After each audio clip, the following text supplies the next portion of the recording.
Anshul Gaur. I am representing D-Light Design.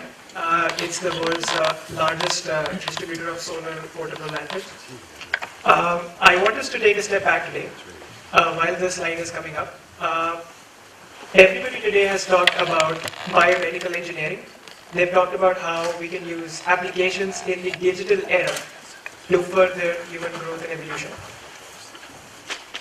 Okay, so let me just cut to the chase. So I was in Kenya a couple of months back, and I was standing at the edge of the world. We call it Rift Valley in Kenya. It's a very popular tourist destination.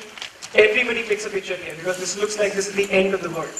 And I was thinking to myself, people would be super lucky if they could build a house here and have this view every single day of their lives. And people do.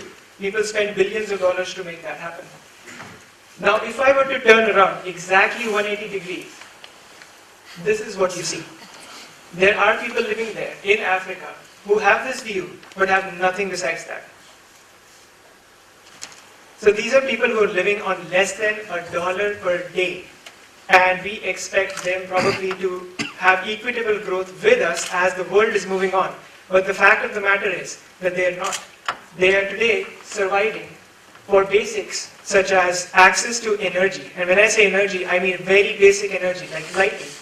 So I've just attached a photograph here which says that this is their own, as we call it, innovation or jugaad in which they have a small wick and they use kerosene, which is now considered by WHO as a poison, to light their homes.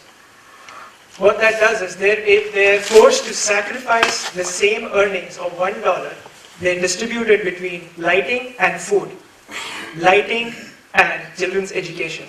So what do we expect the next generation, which are these children, to do for their country?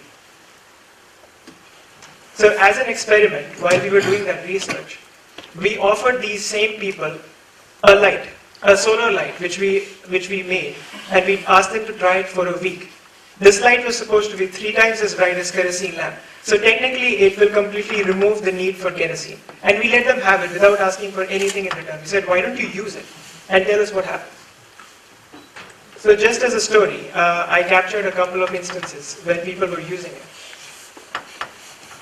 So what changed? These people are at the bottom of the pyramid. And when we say bottom of the pyramid, it means that they have to actually start saving cents to actually have any hope of moving on up the energy ladder. So with one light, they were actually able to improve their standard of living immediately. And what does standard of living for them mean? Say 3 loaves of bread extra. Milk in their tea, stuff that we take for granted today, is a luxury for them. And this was 1 week. The other one, this person's wife had to walk 10 kilometers into town to work. And she walked every day. That's wasted time that she could spend with her family. But this time, after 1 week of saving, the husband was actually able to send her through a bus. So I'm talking about basic impact, which is scalable. And how do we scale that? So there are 1 billion people today that are surviving on less than $1. If we were to give every one of them this one light, which allows them to save about 30% of their income, which is 30 cents, again nothing to us, but for them, this would mean everything. So it's one light in one hand in 2.1 billion people. So you can imagine the kind of impact that is. So that is scalable impact, and for companies like D-Light, this is what we work on. Thank you.